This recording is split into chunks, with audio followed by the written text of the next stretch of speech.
Hello, my name is Mandy, Geary. A family diary is one of the most exciting finds for a family history enthusiast. Some people are lucky enough to inherit their parents' or grandparents' diaries, but my family has never kept diaries, or so I believed. One day last autumn, whilst researching my agricultural labourer ancestor from Hadlow, Kent, I entered the somewhat uncommon surname Wenday into the National Archives Discovery Catalogue.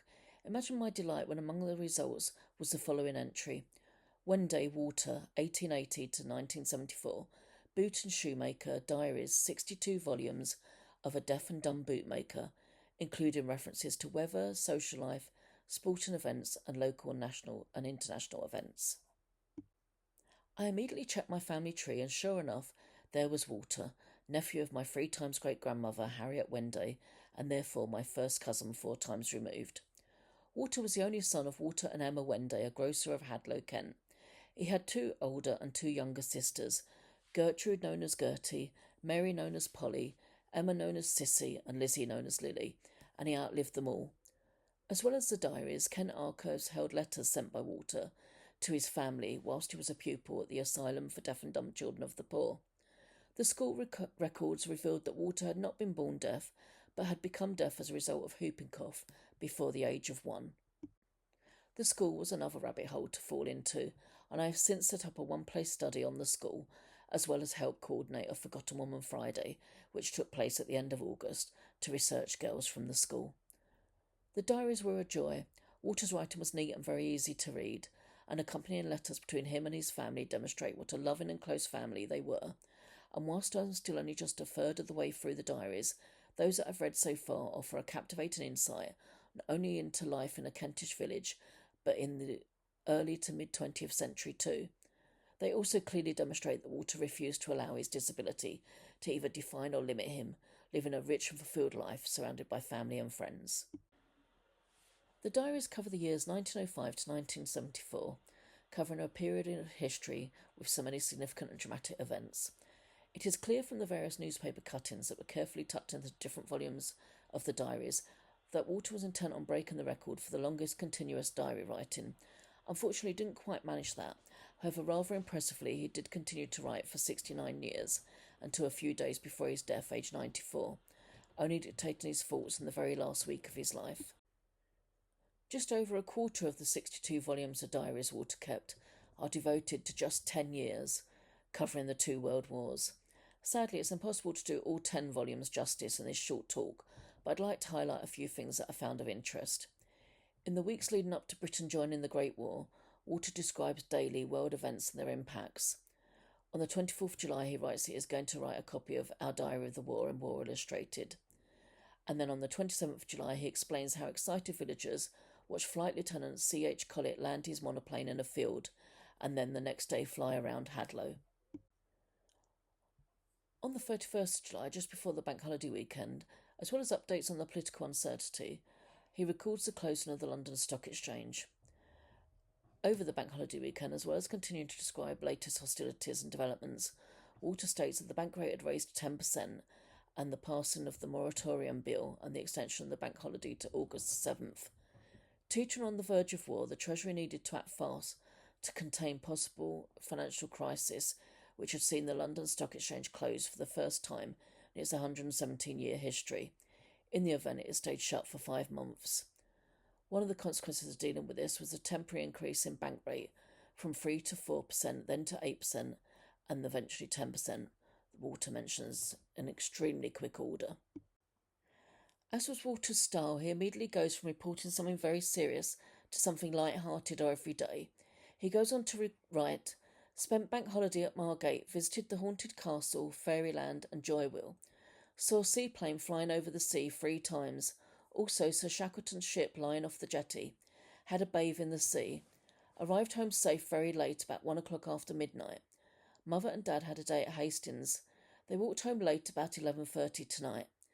Lily, Gertie, Fred, Madge, Cyril, Sid, Mr. and Mrs. Manser and children, Mistress Morgan and children were in company with me. Fine weather prevailed the day, except one very sharp shower in the morning. Walter was actually witnessing Ernest Shackleton and his ship, preparing for his famous Transantarctic Endurance expedition. Shackleton was moored off Margate in preparation for their planned departure from Cowes and inspection by the King on the Monday of Cowes Week, but due to the impending war, he sent a telegram to the Admiralty placing the ship and its crew at the disposal of the country in the event of war breaking out. He received a reply from Mr. Winston Churchill, thanking him for his offer and saying that the authorities desired that the expedition, which had the full sanction and support of the scientific and geographical societies, go ahead.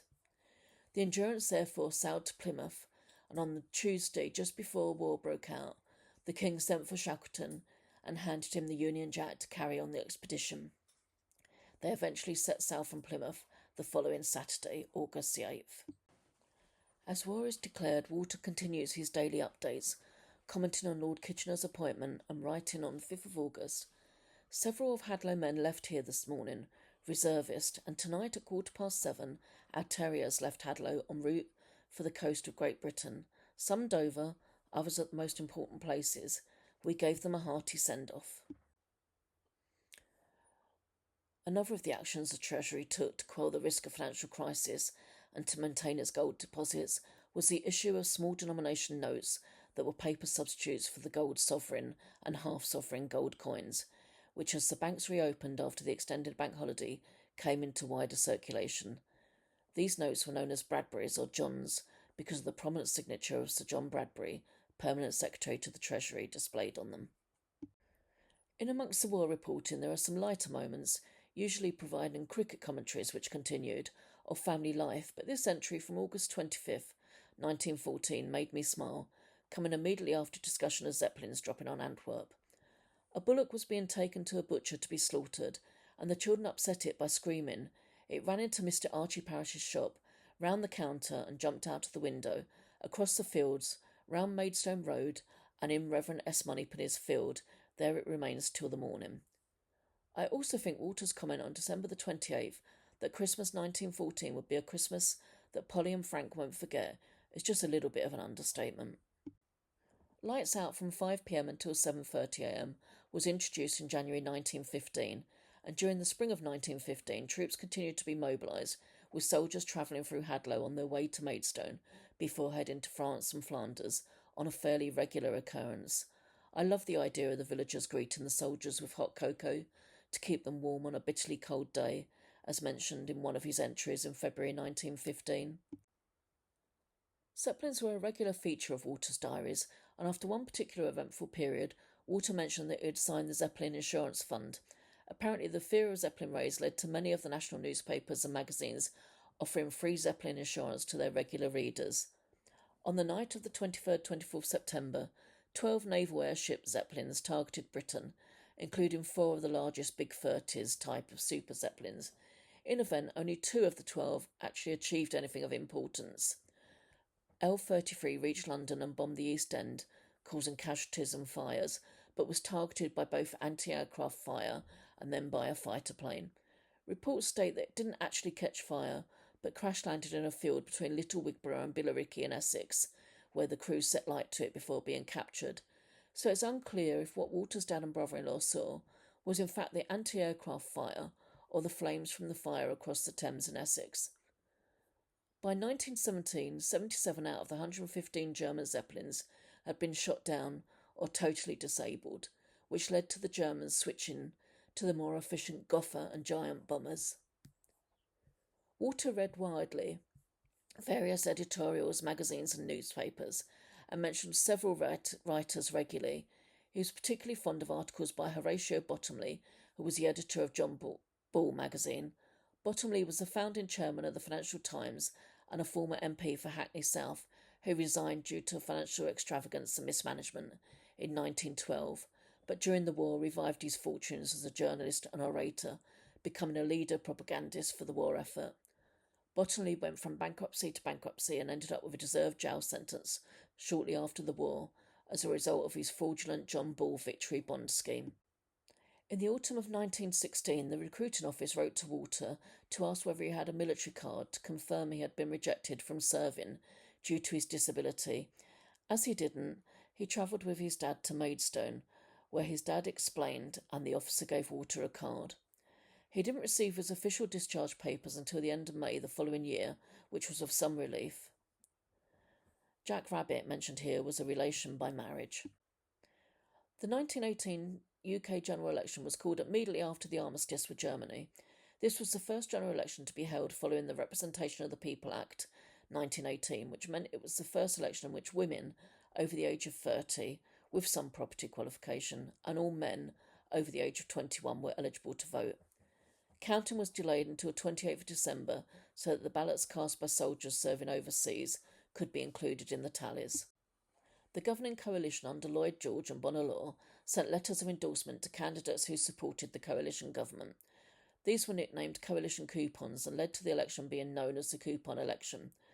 The result was a massive landslide in favour of the coalition, primarily Conservative and coalition Liberals, with nearly all Liberal MPs without coupons defeated, including party leader Asquith.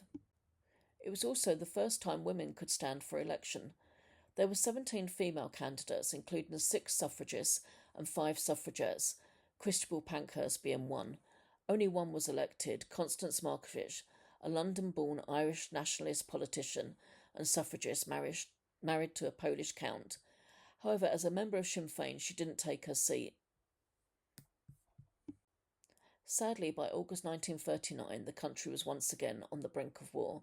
Just as he had done in the build-up to the Great War, Walter filled his diary with daily updates on the hostilities leading up to Britain's declaration of war on Germany, all interspersed with his usual customary weather reports and the minutiae of daily life. After the declaration of war, he continued to work at repairing and making shoes, ride his bike, and generally go about his daily life as normally as possible. Walter even described how the hot picking was in full swing. As a genealogist, it was extremely interesting to see his diary entry on the 29th of September that the National Register was to be completed that evening. It was also clear he took pride in the bravery and exploits of local servicemen such as Alex Gillet. Walter's emotions were evident as he described the Dunkirk evacuations in his entry on 31st of May, writing, "From Flanders' furnace of Germany's wrath and hate, large force of British soldiers are travelling to safety," and he echoed the country's relief as it was confirmed the evacuation operation was complete. Finally, in 1945, as VE Day approached, Walter's diary entries demonstrated the tremendous relief and happiness the country was feeling. It is peace again in Europe. Germany has surrendered unconditionally by land, air and sea. Today is VE Day, the day for which the British people have fought and endured for 5 years, 8 months and 4 days of war. The vapour trails of the Battle of Britain, the moan of the sirens, the crack of the guns, the crump of the bombs of V1 and V2, the organ phrases of Churchill, the miracles of Dunkirk, the great victories of the Royal Navy, the Desert Army, the glorious 8th under Alexander and Montgomery. For Mr. Churchill, this historic day marks the happy climax of his great premiership. VE Day is in large measure Churchill's day. This seems a fitting point to finish on this very brief glimpse into Walter's life. Thank you very much for listening. Walter is fast becoming my favourite ancestor the more I immerse myself in his diaries. And all that's left for me to say is that if you have enjoyed hearing a little smidgen of Walter's diaries, please do check out my website and social media accounts for latest blogs. Thank you very much.